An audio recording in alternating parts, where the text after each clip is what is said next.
President Obama promised hope and change for the country, yet 60% of Americans are not satisfied with the shape that the country is in right now. Many think that America has lost its can-do spirit and that is not the nation that it once was. Ronald Reagan was confronted with a similar atmosphere, and he said that it could be morning in America again. JFK said it was a new frontier. FDR said that we had nothing to fear but fear itself. On this level, Carly Fiorina, can you inspire this nation? This is a great nation. It is a unique nation in all of human history and on the face of the planet, because here our founders believed that everyone has a right to fulfill their potential, and that right, they called it life, liberty, the pursuit of happiness, comes from God and cannot be taken away by government. We have arrived at a point in our nation's history where the potential of this nation and too many Americans is being crushed by the weight, the power, the cost, the complexity, the ineptitude, the corruption of the federal government. And only someone who will challenge the status quo of Washington, D.C. can lead the resurgence of this great nation. I will do that. We're talking about tapping into historic levels of leadership and lifting the nation in this kind of way that we're discussing. So, Senator Santorum, how would you do it? I came to Washington, D.C. in 1990. That sounds like a long time ago. It was 25 years ago, and I came by defeating a Democratic incumbent. I came as a reformer. I started the Gang of Seven, and it led to the overtaking of the 40-year Democratic rule of Congress because I stood up to the old boy network in Washington, D.C., because I believed that Washington was not the solution, that Washington was the problem, just like Ronald Reagan said. I was a child of Ronald Reagan. And I went there, and for 16 years, I fought the insiders and was able to get things done. That's the difference. We need to elect someone who will stand with the American people, who understands its greatness, who understands what an open economy and freedom is all about, but at the same time has a record of being able to get things done in Washington like we've never seen before. Reforms, everything from moral and cultural issues to economic issues. Those of you who have health savings accounts. Health savings accounts was something that we introduced. It's a private sector solution that believes in freedom, not Obamacare, that believes in government control. Those are the things we brought, and we were able to get things done. If you want someone who's not going to divide Washington but gets things done, then you should make me your president. Thank you, Senator. Do that, Lindsey Graham. Thank you. Well, the first thing I'd tell the American people, whatever it takes to defend our nation, I would do. To the 1% who've been fighting this war for over a decade, I try my best to be a commander-in-chief worthy of your sacrifice. We're going to lose Social Security and Medicare if Republicans and Democrats do not come together and find a solution like Ronald Reagan and Tip O'Neill. I will be the Ronald Reagan if I can find a Tip O'Neill. When I was 21, my mom died. When I was 22, my dad died. We owned a liquor store, a restaurant, bar, and we lived in the back. Every penny we needed from every penny we got from Social Security, because my sister was a minor, we needed. Today, I'm 60, I'm not married, I don't have any kids. I would give up some Social Security to save a system that Americans are going to depend on now and in the future. Half of American seniors would be in poverty without a Social Security check. If you make me your president, I'm going to put the country ahead of the party. I'm going to do what it takes to defend this nation. This nation's been great to me, and that's the only way I know to pay you back. Welcome to the Idaho Debates, a look at the candidates on the 2014 primary ballot. The Idaho Debates is a collaborative project of the Idaho Press Club, the League of Women Voters of Idaho, and Idaho Public Television. The Idaho Debates are made possible by Boise State University, committed to public service in our community and the state of Idaho for more than 80 years, offering undergraduate and graduate degrees in public administration, public policy, criminal justice, community and regional planning, economics, and more. The Idaho Debates are also brought to you by your contributions to the Idaho Public Television Endowment. Thank you. Hello and welcome to the Idaho Debates at the Idaho Public Television Studios. This is the last of 9 debates we've hosted before the May 20th primary election. Tonight, the 4 Republican candidates for governor take the stage to ask for your vote. The governor of Idaho has supreme executive power in the state and is tasked with ensuring all state laws are executed. The office appoints department heads, issues executive orders, drafts a budget, and has veto power over the legislature. The governor is also commander-in-chief of Idaho's military forces and is president of the State Land Board. I want to welcome the candidates Harley Brown, Walt Bays, Governor C.L. Butch Otter, and Senator Russ Fulcher. Harley Brown is a former commanding officer of Naval Construction Forces, a professional engineer, and a public works officer. He lives in Nampa. Walt Bays is a high school graduate, a grandfather, a great-grandfather, who says he has lost almost as many elections as Abraham Lincoln. He has lived in Idaho for 70 years. Governor Butch Otter has served 2 terms as Idaho's chief executive officer. Before that, he was in Congress for 6 years, was Idaho's lieutenant governor, and was also an Idaho state representative. He has a bachelor's degree in political science. Senator Russ Fulcher has been in the State House since 2005. He is the Senate Republican Caucus chairman. He has received electronic engineering training while working at Micron Technology and has a master's degree in business from Boise State University. I also want to welcome our panel of reporters who will ask the candidates questions. Betsy Russell of the Spokesman Review, Dan Pocky of the Idaho Statesman, and Aaron Coons with Idaho Reports. I'm Melissa Davlin, co-host of Idaho Reports here on Idaho Public Television. I'm moderating tonight's debate, and to remind the candidates how long they've been talking is Angela Rossman, volunteer timekeeper from the League of Women Voters. Each candidate will be given 1 minute for opening comments and 90 seconds for close. We drew straws a few minutes ago to see who would go first, and Governor Otter, you have that honor. Thank you, Melissa, and thank you for joining us tonight. First, let me thank not only Idaho Public Television, but also the League of Women Voters for the opportunity to speak directly to the people of Idaho about why I should continue running the state of Idaho. We've been through a lot together, and I appreciate the support and the confidence that you've shown me over the years. We've weathered the worst economic downturn since the Great Depression. We've battled together through endless challenges from a dysfunctional and overreaching federal government, from wolves and sage grouse to Obamacare and bureaucratic gridlock. We've worked hard to keep growing our economy and to keep people employed and positive and bright about a future. And we did it without raising taxes or imposing additional government as a bigger burden on the people of Idaho. Now the Great Recession is behind us and people are getting back to work. So now we must focus on better jobs, more transparency and accountability, and leveraging our strength. We have a clear path before us, and I'm committed to following that path. Thank you, Governor Otter. Senator Fulcher, your opening remarks. Well, thank you very much. Ladies and gentlemen, my name is Russ Fulcher. I'm a 4th-generation Idahoan from a dairy farm family in Meridian. I've been privileged to spend 24 years of my adult life in the technology industry, and most of those years as an international businessman. I spent 8 years in commercial real estate and another 10 years in the Idaho State Senate.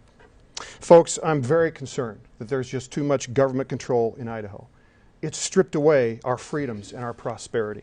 I have a different vision for our state, and that vision includes a free market alternative to the Obamacare exchange. It includes access to our natural resources, which is truly our prosperity and our wealth.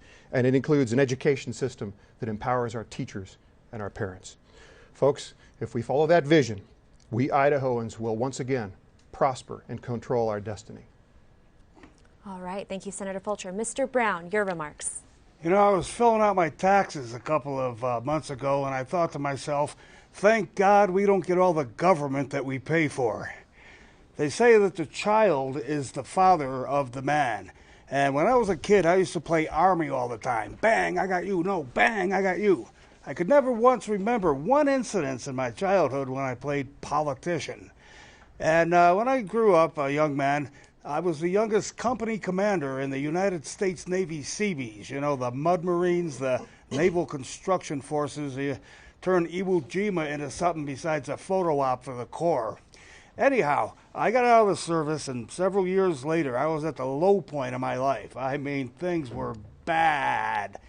And I cried out to God. I said, God, how about putting me back on active duty and making me a battalion commander?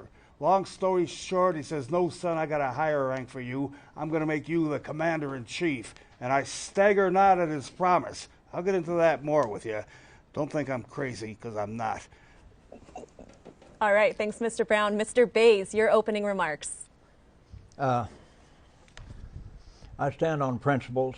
I went to jail for homeschooling, and my kids turned out pretty good. I had 4 sons that made pro rodeo cowboys and 1 daughter.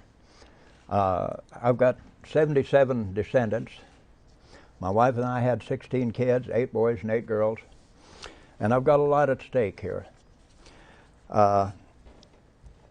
We've got a thing called abortion. The 8th Circuit Court ruled that life starts at conception, that an abortion kills a living human being. We've got a state murder defined, and that murder includes the killing of a preborn child. If I'm governor, I am going to enforce the law, and somebody says, what about the Supreme Court? If the Supreme Court goes to hell, I'm not following. And I'll tell you, folks, when you murder 56 million babies, you're asking for a country to be demolished. You can read the Bible and study it, but when people go to doing things like we're doing, we catch it. All right, thank you for your opening remarks. The first question goes to Senator Fulcher from Betsy Russell. Senator Fulcher, this week, a federal judge overturned Idaho's constitutional ban on same-sex marriage. When this ban was first passed in the legislature and sent to the voters, you called it a culture war. Will there ever be a point at which you lay down your arms in this culture war and move on to other issues? And how much should we spend before we make that call? Well, I think it's important to point out that Idahoans don't tolerate discrimination, nor should they.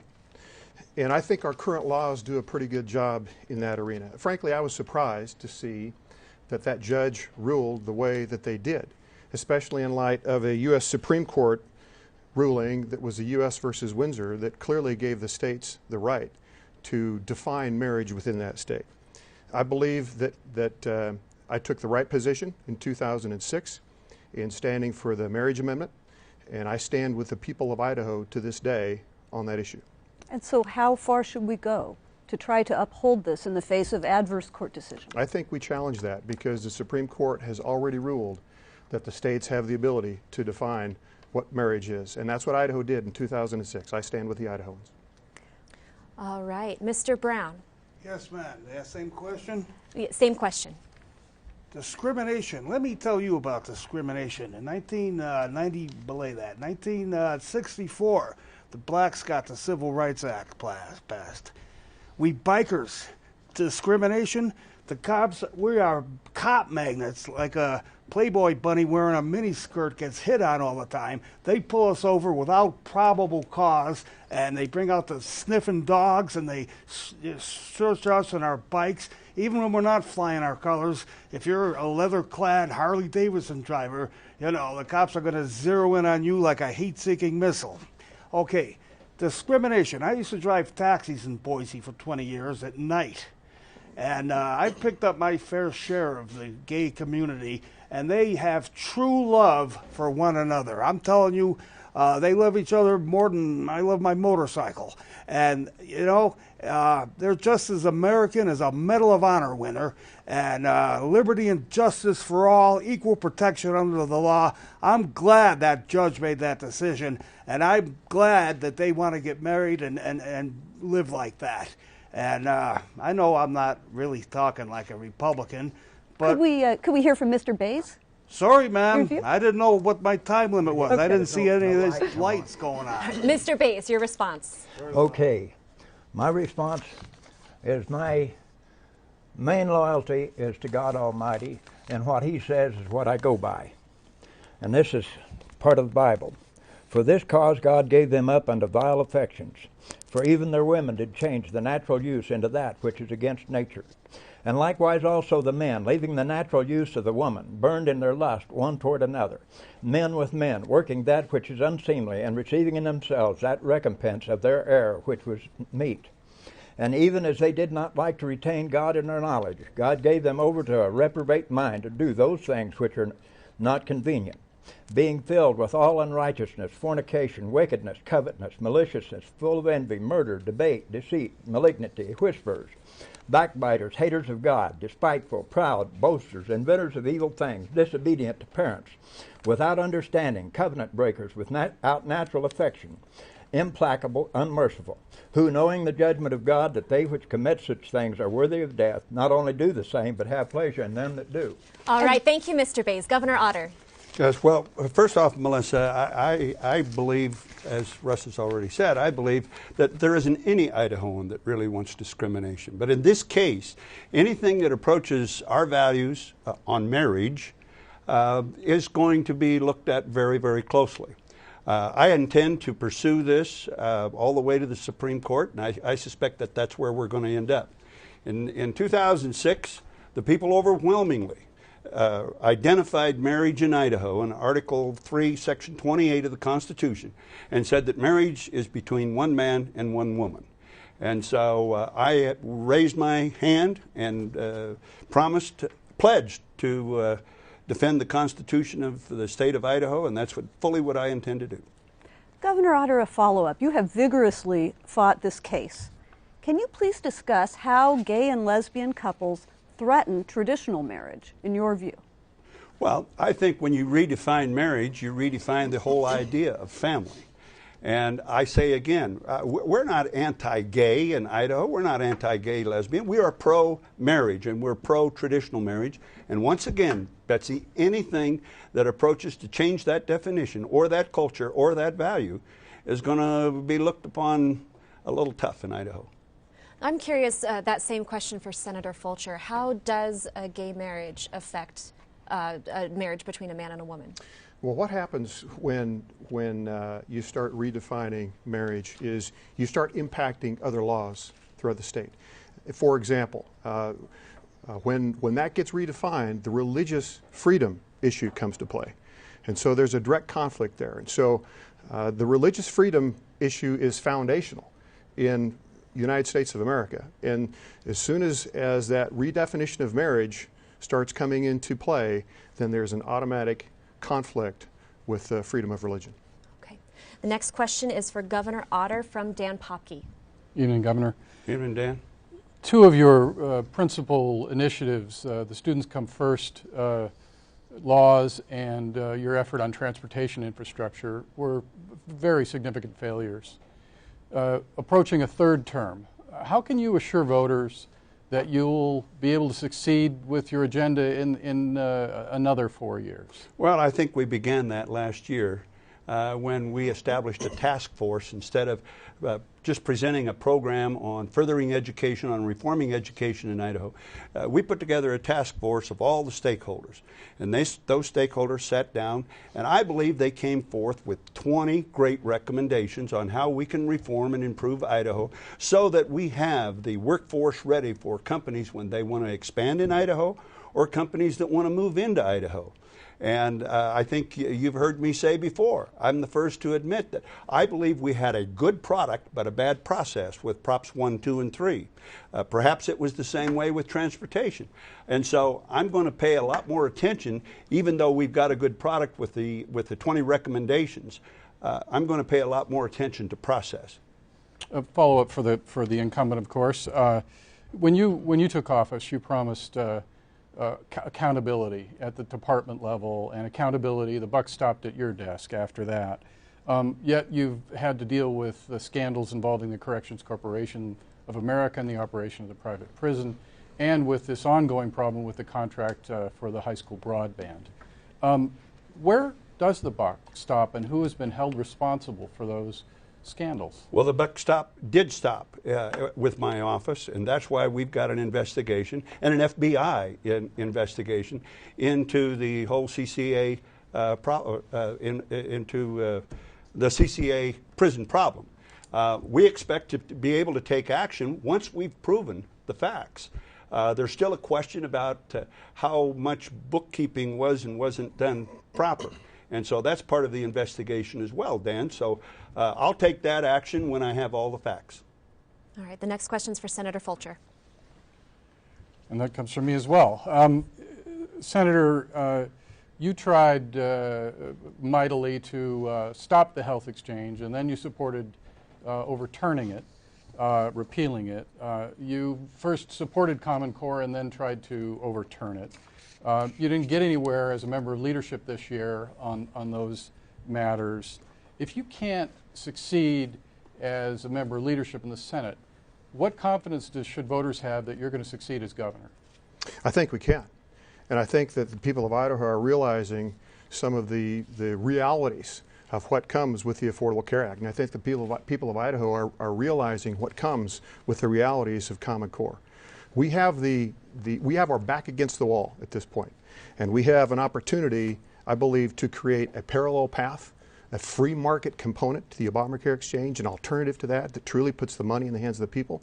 And I also believe we have an opportunity with Common Core to put in place a best-in-class type of system that truly empowers our teachers and our parents. Those things make sense.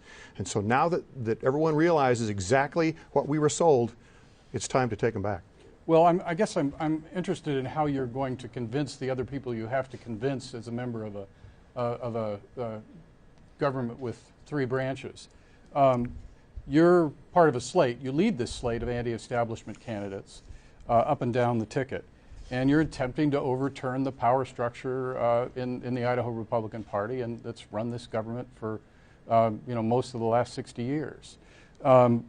How can you work with people with whom you differ on these fundamental issues if you are elected governor? I don't think we differ. I think what has happened is we've come up with some better ideas, and I'll give you an example. On the Affordable Care Act, there is a superior solution to that, and it includes several components: healthcare savings accounts, healthcare membership components, a direct pay component. These are things that are a superior solution, opening up competition. Those are better ideas.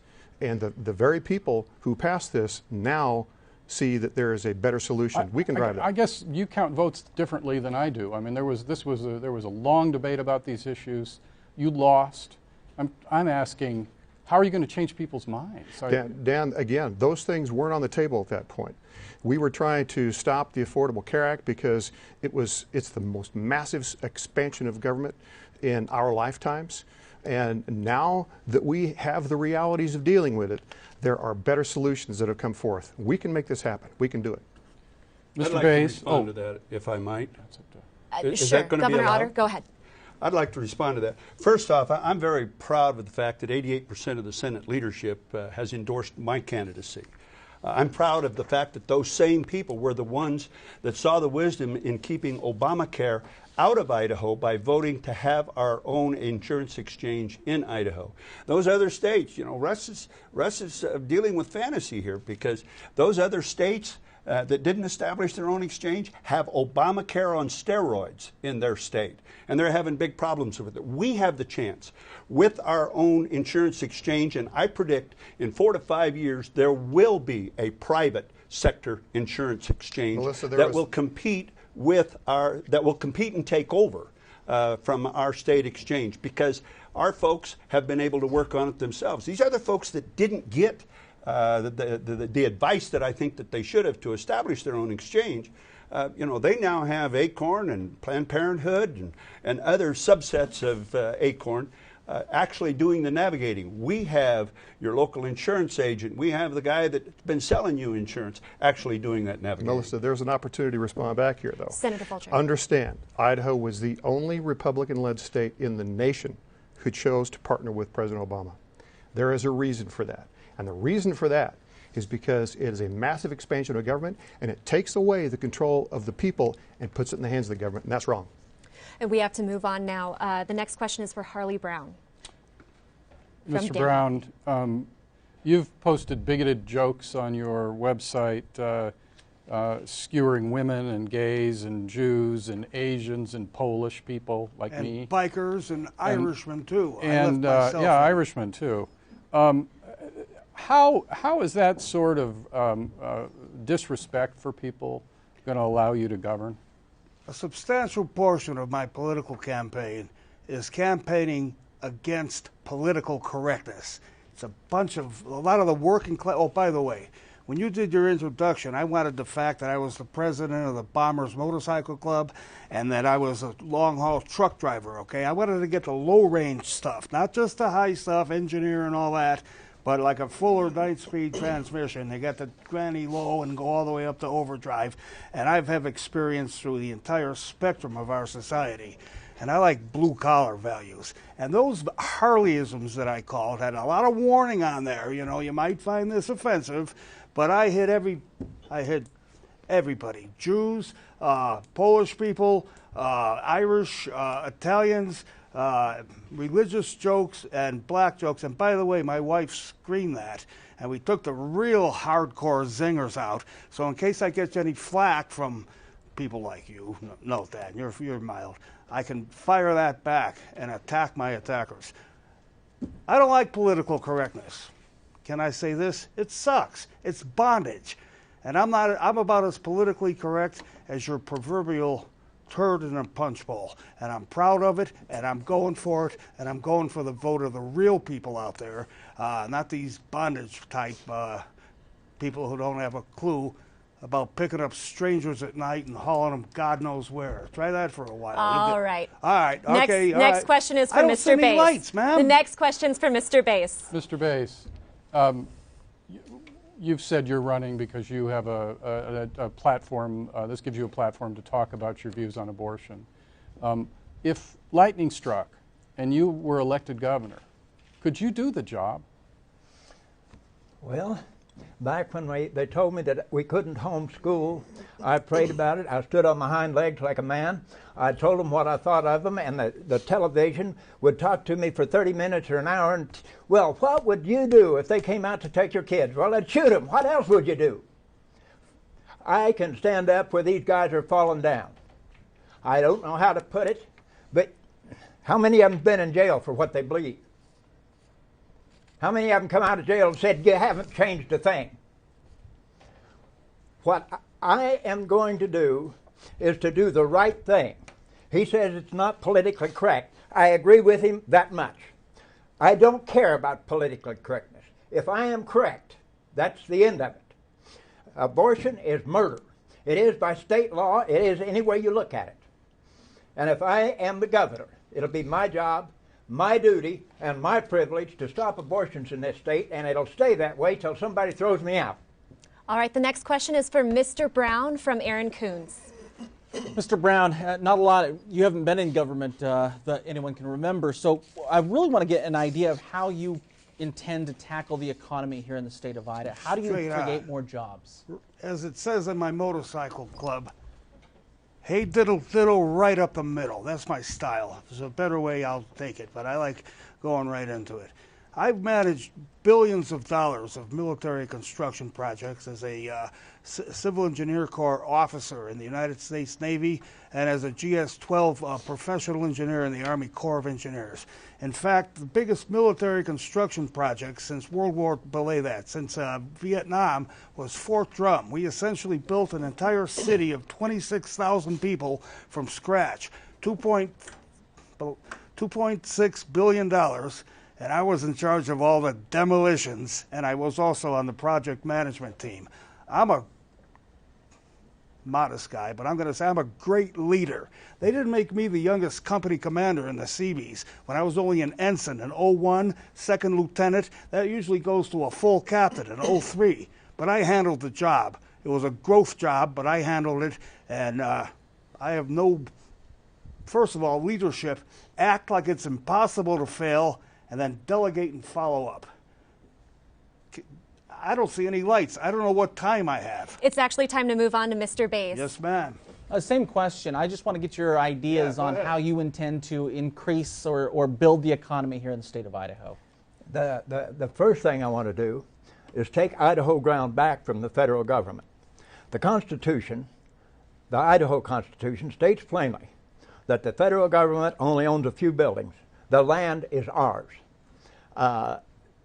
We've got as much right to all the land in this state, including the wilderness, as New York has to Manhattan. I've got as much right to see Manhattan Island like they gave $24 for it, as they have to come out here and look at our wilderness.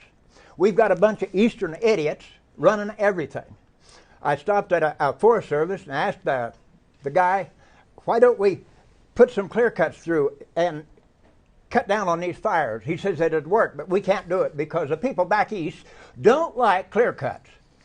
Our woods are being burnt. Governor Otter, he hollers about the emissions and tried to make me take an emissions test, and I told him what to do with it. And my wife drove 3 years without any license over it. Nobody done anything. But anyway, what I'm saying is we're wasting all kinds of wood out there, and they're burning it and smogging this place up, and it's a bunch of garbage. They don't know what they're doing. All right, the next question's for Governor Otter.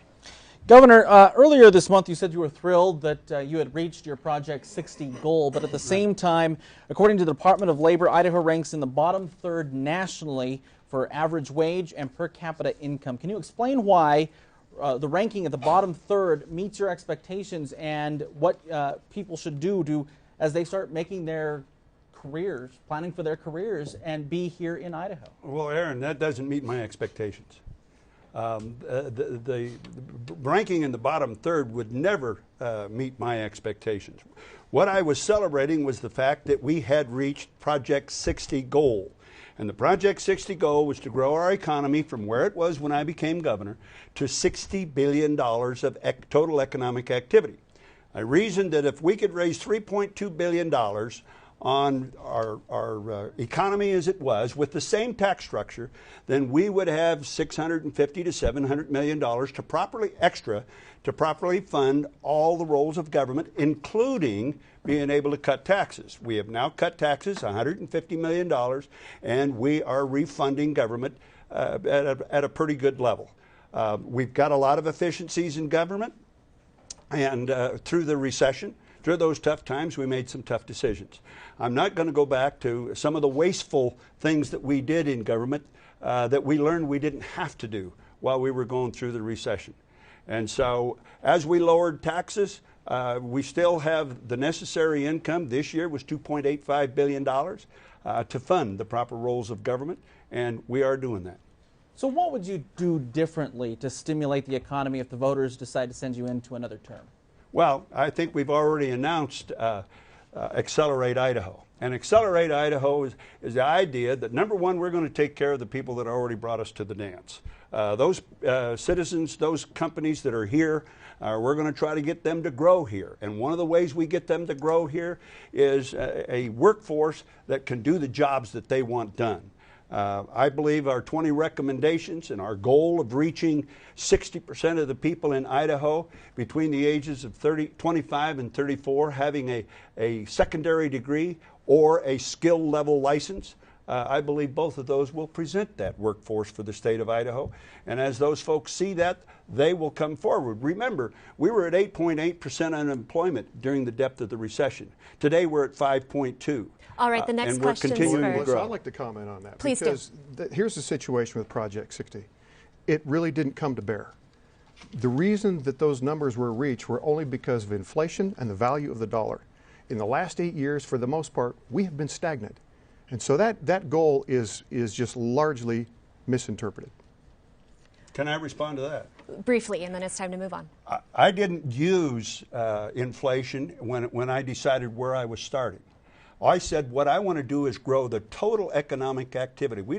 And we grew that total economic activity to $60 billion, Russ. The numbers just don't bear that out, is my point. Senator, a question for you. You voted against the Idaho Reimbursement Incentive Act. It was touted as a way to create new, higher-paying jobs here in the state of Idaho. Presumably that's because you don't want the state picking winners and losers. But how do you create higher-paying jobs without favoring the businesses that actually create those jobs? Three things. First thing you do is you put that alternative in place to the Affordable Care Act because it's a job killer.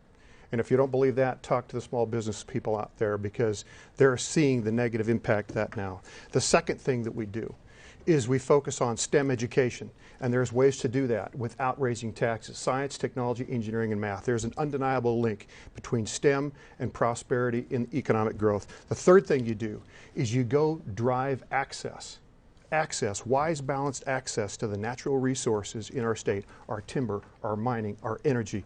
That is our real wealth. And therein lies true economic growth potential. If I could ask a real quick follow-up, and that is, what role should the government have in helping the economy? Well, I think our biggest obligation is to try to reduce the tax burden and the regulatory burden. That's the most fair way to open up competition, is to make it easy for everyone. The reason I voted against that Reimbursement Act was exactly right. It was the government picking winners and losers. We need to level the playing field and lower the tax burden, lower the regulatory structure for everyone. So I have a question along those lines. If Idaho's economy is recovering, why are our wages still 49th in the nation, ahead of only Mississippi? And what, if anything, should the government do to address this? And I'll throw it to Senator Fulcher first. The reason that we are the second highest in the nation for minimum wage jobs is because we've been relegated to a service-based economy. And the reason we've been relegated to a service-based economy is because we have been squeezed out from what God gave us, which is our resources. Folks, the true manufacturing base is our timber, it's our mining, it's our lands, it's the energy sources there. We have been relegated away from those things, and it gets worse because we've allowed the federal government to come in with encroachments like endangered species, the EPA, and when you take away a people's wealth, when you take away the access to their resources, you relegate them to a service-based economy, you get minimum wage jobs, and that's where Idaho is. Governor Otter? Well, first off, we never invite the federal government into the state of Idaho. We try to do those things ourselves. In fact, I mentioned in my opening speech about how we've been fighting against the wolves because we decided to do nothing in 1995. We said, no, it's yours. You go ahead and run it. That's the exact same thing that those who voted against the establishment of the insurance exchange were saying all over again. They hadn't learned from the wolf episode because it took us so long to finally get management. Now we do have management. We are responsibly controlling the wolves in Idaho. All right, and now it's time to move on. The next question is for... Can I have a word on that? Sure, go ahead, briefly. Okay. Our wolves, they're here because we let somebody put them here. Governor Otter wants to kill a wolf. I did kill a wolf while it was still on endangered species. And I took the game warden down. They picked up the shell. Okay, it's time to move on. The next question is from Betsy Russell for Mr. Bass. Mr. Bass, Idaho's overall tax burden ranks 49th nationally and 11th out of the 11 western states, according to the Idaho State Tax Commission's annual comparison. Do you think that Idaho's taxes should be the same as they are now, higher than they are now, or lower than they are now? Well, if we had an economy like we should have, but with 2/3 of our land taken over by the U.S. government, you ain't going to get it. We could be right with North Dakota and Montana and those states if we would work the ground. But we've got to take it back first. And really, I don't know much of a way with all the imports that we've got and all those things that you can do it unless you let us have our land back and we start using it. Our forests are kind of like somebody raising tomatoes. Well, they're pretty red, don't pick them. What good is it? All right, Mr. Brown? I agree with Mr. Bates. The key is getting our land back from the feds. And here's my plan of attack. The three best men for the mission are myself as governor, because I've got a master's in raising hell, okay?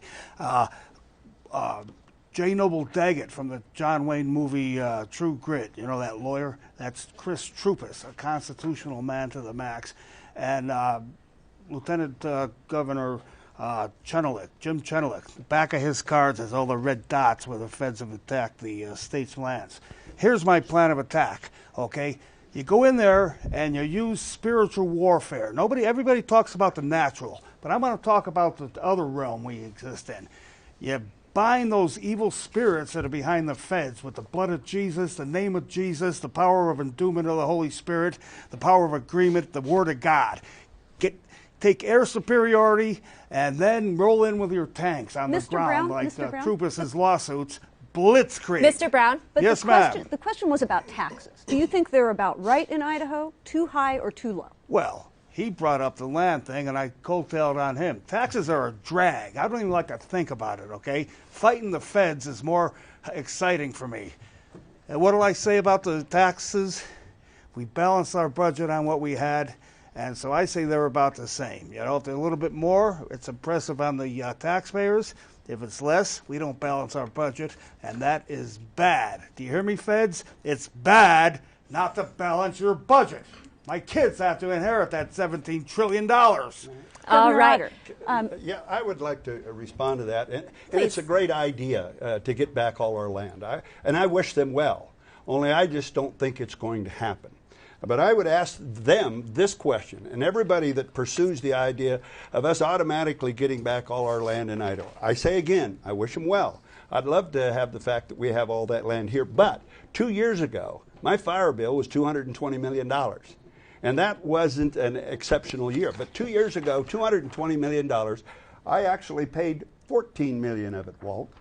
And the federal government paid the other 206. Now let's say we have all that land here.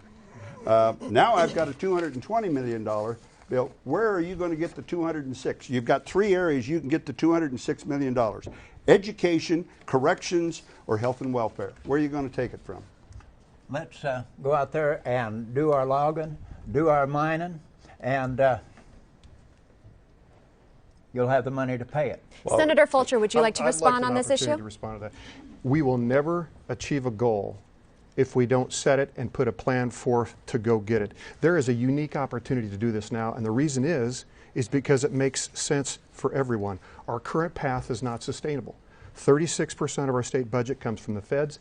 They're broke. It makes sense at this point for them to be able to turn over some of that land, for Idaho to manage it, and for them to get federal tax money from Idaho's growth. We can do this. Senator, can you cite a member of Congress with any kind of clout that supports this idea? The governor has talked about this. He served in Congress on the Republican side, and his colleagues didn't want to give up land that they believed belongs to all the people of the United States. Dan, there's two approaches. It sounds like a pipe dream given the political reality. It's not. And the state of Hawaii has done this. And so there is a precedent for it. I believe it's the most likely path. The state of Hawaii has gotten the federal government to return its land. That's my understanding. And is Hawaii like Idaho? That's my understanding. Let me finish the thought. There's two approaches. Okay, the first approach I believe is most likely, and that's through the states. And if you're interested in this topic, take a look at American Lands Council. There is a constitutional legal path to go get this done. To your point, there is also a congressional path. Representative Labrador has put forth, and it's already passed through the House, a transition pilot program where 200,000 acres of land would transition management from the federal government to the state government. But we have to go do this. This is our wealth. This is our prosperity. And without it, we will be a service-based economy with minimum wage jobs. That's where we are now. Okay, Senator, but we can disagree about whether it's a long shot or not, but let's say it doesn't happen. What's your plan for the economy if this is the silver bullet? There's actually some low-hanging fruit. We have energy in our lands in Idaho that we have not yet harvested. We have natural gas in Washington and Payette County. A lot of that is on private land. A lot of that is on state land. Every single state with a budget surplus is an energy exporter. 87% of the power powering this room in your home is imported. We have an energy industry in Idaho that is untapped, and we can tap into that. That's like an entire other economic leg under the stool for the state of Idaho. Governor Otter, briefly, if you want to respond. Russ, I have been signing lease after lease after lease after lease for oil companies and gas companies that come into Idaho. The 4.2 million cubic foot well that we hit in the Little Canyon, the Little Grove Canyon, was one of the most proved up for us. That was the first time we really knew that we had gas in Idaho. And we fought all of the naysayers that said, no, you can't do that. And let me also go to the public lands, if I might, just for a second. What is not well known is in the agricultural bill that was passed this year, this spring, governors were given 60 days to identify 12 million, or to identify the acreage in their state that was either under threat from bug kill, from insect kill, or from disease, or from overgrowth, and therefore a great fire danger. In Idaho, we turned our report in about 10 days earlier than we had to because we already had the collaborative groups working in each of the national forests in Idaho. We identified 12 million acres that were threatened. We identified 1.8 million acres that we want to be able to go in and clean up, so that we can prevent the fires and that we can stop the spread of disease and insects into our state lands. Senator Fulcher, you wanted to respond? Further evidence that we can get this done is it just makes sense. When a federal government is $18 trillion in debt, and there's an opportunity to get some of that debt relieved by transitioning some of that management, it makes sense for the state because there's an economic engine that comes with it. It makes sense for the federal government because with the state's economic engine comes more federal taxes. And it makes sense for the environmental community because it's less likely to have forest fires and all the pollution in the airshed and the watershed. This can be done because it makes sense. Mr. Bays, you wanted to briefly respond, and then it's time to move on. When we started homeschooling, everybody told us we couldn't do it. There were a lot of people went to jail. And a lot of us stood up on our hind feet, walked like men. Today we have the freest state in the union for homeschools, and I don't know of any politicians that done anything. All right, the next question is for Senator Fulcher from Betsy Russell. Senator Fulcher, you, like all the candidates here, are running as a Republican. But there is clearly a big rift in the Idaho Republican Party right now. What, in your eyes, does it really mean to be an Idaho Republican? Well, we're like any organization. There is a platform that comes with being part of that organization. And the Republican Party has a platform, and I stand with that platform. I frequently get amused when people say you're on the fringe somewhere, and my opponent has indicated that I'm on the fringe. What's interesting about all that is I'm the one who sided with the party on Obamacare. I'm the one who sided with the party on Common Core. I'm the one who sided with the party on the closed primary.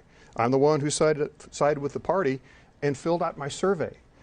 So I guess I just have to kind of look at this thing and go, well, all right, then who's really on the fringe? Because my opponent didn't do those things. All right, the next question's for Mr. Brown. What does it mean to you to be an Idaho Republican? You're looking at one, lady, right here. What do you think? I'd be a Democrat? I mean, their proctologists called, they found their heads. I didn't say any nasty words. Okay.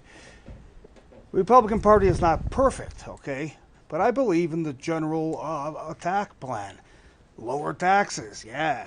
Less government, oh yeah. And, individual freedom and responsibility. Now, there's a lot more little planks around there, and I agree with the vast majority of them. And if you take the Republican Party and the Democratic Party, it's a no-brainer between the big two. Now, the Libertarians, and especially the Constitution Party, the little guys have some great ideas, but it's hard to shoot down two big bombers with pea shooters, size matters. And as nice as some of their policies are, the Libertarians and Constitution Party are just too tiny. All right, the next question is for Mr. Bays. Same question, Mr. Bays. What to you does it mean to be a Republican? Well, I kind of wonder sometimes. When we bring in Obama bill, when we pass laws against us protecting our property, those deer and elk up there belong to us, the people. And they're trying to tell us we have to have a tag to shoot a wolf. It's ridiculous. A Republican stands for what the Republicans, and that first page of the Republican platform is beautiful. But I honestly think half of the Republican Party is Democrats and half of the Democratic Party is communist. Governor All right, Otter. Governor Otter, the next question. Same question, Governor Otter. There is a big rift in the Idaho Republican Party. Right. What does it mean to you to be an Idaho Republican? Well, and are it you means looking that are you looking to heal this rift or to eject those who disagree with you? I am looking to heal the rift. The rift actually started over the closed primary. If you'll recall, the chairman of the party, when I first took office, was against the closed primary, as was Ben Usursa, as was a lot of other people. We were against the closed primary, and that's where the first big rift came when they threw out my chairman. I was the only governor in the United States that didn't have my selection of the ruling party or of the governing party and had my own chairman. So now let's fast forward. I think one of the things leadership requires is reality. Why would you mislead people into thinking that you can automatically take away their right to vote on their United States senators? Why would you take people's access to the polls away from them by closing your primary? In fact, it's very convenient from time to time for some of these folks who wanted to close the primary and did close the primary, and then all of a sudden go out and advertise to the Democrats and to the Constitutionalists, to the Independent Party, and to the Libertarian Party, say, oh, cross over. Go ahead and sign this piece of paper and cross over and vote for us. So maybe it wasn't so important that this rift got started in the first place. Did you want to respond to that, Senator? I did. You know, this goes a little bit deeper than what any of us have really talked about. If you take a look at this, at the landscape out there, you see a number of groups, and there'll be pachyderms and Reagan Republicans and Rally Right and Constitutionalists and Liberty Caucus. There's this host of people who say, you know what, I used to be a Republican, but the Republican Party left me. The real issue is that many Republicans, and I would say my good friend standing next to me is one of them, have strayed away from that base of what is a true Republican. Well, I would say Phil Batt and Ronald Reagan were two of the best Republicans that I can ever remember, and both of them said, enlarge the tent. The person that I disagree with 20% of the time and agree with 80% of the time is not my enemy. So, Governor, if those things that are in the platform that have been talked about that you disagree with are not what it means to be an Idaho Republican, what does it mean? Well, once again, I think leadership requires you to lead, and you need to lead with reality. And to be able to do some of those things, you saw my response to the Republican Party when they asked me which of these platforms, which of these planks did I agree with and which didn't I agree with. I want to tell you, we received from the Republican headquarters when the legislature was going on and we were trying to establish the state health insurance exchange and keep Obamacare on steroids out of the state. Every Republican received a letter from it that said, remember the Republican plank, remember the Republican plank. But when they started crossing over in the primary, the very essence of the reason the party got split apart in the first place, then not one word was said. So I think being a leader in the Republican Party requires reality, and it also requires leadership. If I may, Melissa, please. In order to unite, and I do believe we need to unite, and frankly, I need to be able to unite some of those groups if I am going to win, and I believe we are next week.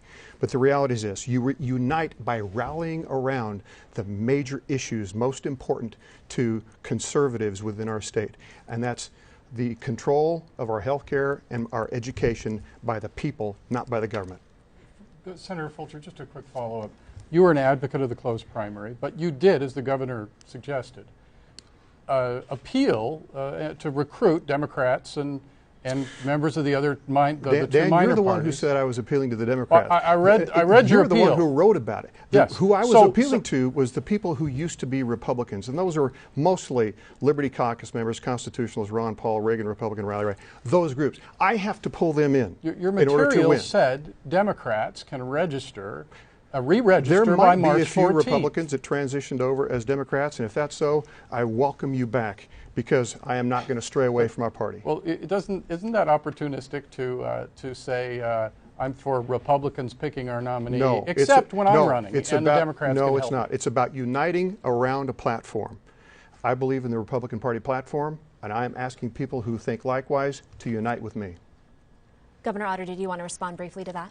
Well, I guess we can say it over and over and over again, but leadership requires a heavy dose of reality, and not to mislead people into thinking that they can achieve something they can't. I say again, I wish them well on the public lands.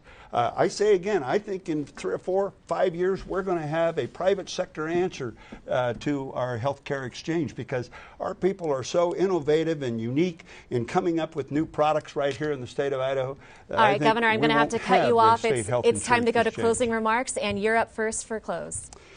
Well, ladies and gentlemen, once again, thank you for providing this opportunity to discuss the issues that are most important to the people of Idaho, because that's what this election is all about.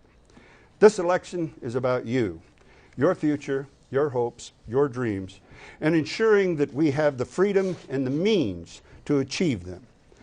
I've experienced a lot as your governor, and I'm putting all that I've experienced to work every day to improve on how I do my job in serving you. Our state is filled with good people who want to do the right thing, and they ask little more of their government than to join them in that effort. We all want and deserve government that is open and transparent. We all want and deserve government that enables us to participate fully in crafting Idaho solutions to the challenges that we face. We all want and deserve people in our government who are positive and encouraging and who share the responsible conservative values that we all have. I'm honored to have been through the refining fire with you, and I'm excited about continuing to face the challenges of today and tomorrow. Together we can achieve our vision of Idaho that is safer, more prosperous, and more united than ever before. I'm Butch Otter, and I'm humbly asking for your vote on May 20th. Thank you. All right, thank you, Governor. Senator Fulcher. Thank you. Ladies and gentlemen, under Governor Otter, Idaho voluntarily embraced Obamacare and yet another federal education program. We have increased our dependency on a bankrupt federal government. And the governor says that he was able to balance the budget without raising taxes. And Governor, I would say you're welcome, because you tried. And if it weren't for myself and then Representative Labrador, you would have raised taxes on gas and on registration fees. So now, Idaho is the second highest in the nation for having the highest percentage of minimum wage jobs, and one of the states least friendly to do business. Our economy is stagnant. The policies are bad, and they're not sustainable. We must take control of our health care and not let the government do it. We must drive access to our natural resource base. We must put education under the control of our parents and our teachers. My fellow Idahoans, I ask you to ask yourself, are you better off today than you were 8 years ago? If you're like most of us, the answer is no. It is time to shake up the establishment. My name is Russ Fulcher. I'm running for governor, and I ask your vote on May 20th. All right, thank you so much. Mr. Brown, your closing remarks. Well, this has been a great honor. Thank you, League of Women Voters, and thank you, Public TV, and thank you, folks, for tuning in to see us in action. Let me finish that story, okay? After God told me he was going to make me president, I went out and got the presidential seal tattooed right here on my shoulder. My morale went from -500 off the scale, and I started a presidential campaign right there. I'm a type AA plus guy. And I was living in Fat Jack's cellar because my ex-wife had given me trumped up some restraining orders. I couldn't see my kids. It was a mess. And Fat Jack's old lady, Fat Jack's wife, said, "Get this lunatic out of my cellar. He's starting a presidential campaign. I'm getting calls from the media and all this." For 3 years, I had the credibility of Chicken Little. You know, the sky is falling. And finally, one day, this bishop from Africa comes over. He says, "I am a prophet of the Most High God, and in that office I hear authenticate that God told you that." I said, "Yeah, do you mind putting that in writing?" He said, "Sure." And he put it in writing, and I got the original at home, and I was able to go up to all my detractors and say, "Na, na, na, na, na, na." Okay, now, I need practice. Practice. I don't want to say stuff like, "Sorry if our bombing caused you any inconvenience." So I want to work in the Little League as a governor. And you have your choice, folks. A cowboy, a curmudgeon, a biker, or a normal guy. Take your pick. Thank you very much. We're leaving it up to you. All right, thank you so much, Mr. Brown. Mr. Bays, your closing remarks. Okay. Everybody, thanks, everybody, okay? Butch, I'd like to thank you for making it possible for me to be here tonight. You're welcome. He kind of insisted that me and this other unnormal person could be here tonight. What do you mean? And now we want to get down to the other things. You remember Chernobyl, where the Russians had a little problem with their atomic energy? Chernobyl When you translate that into English, it comes out wormwood. Wormwood is mentioned in the Bible a whole lot where you're studying these last days, and it's radiation. They gave those people that worked there something called potassium iodide, and it plugs up your thyroid gland to where it won't take this radiation in. And those people didn't get it. They didn't have the effects. And what I'm telling you, the bottle's good for 20 years, and I'd rather have it 20 years early than 5 minutes late. When that little deal happened in Japan, just like that, you couldn't buy it. You couldn't find any anywhere. And another thing you want to know is our energy plants that's run by atomic, they can stand 1/15 of an earthquake like that one in Japan. And my Bible says they're going to get worse and worse and worse. We better get us some, folks. All right. It's time to get out. I would like to thank the candidates, cowboys and curmudgeons and all. Thanks for the time tonight. Thanks to the viewers at home for watching, and we'll see you at the polls. Remember, Election Day is May 20th. Thank you so much.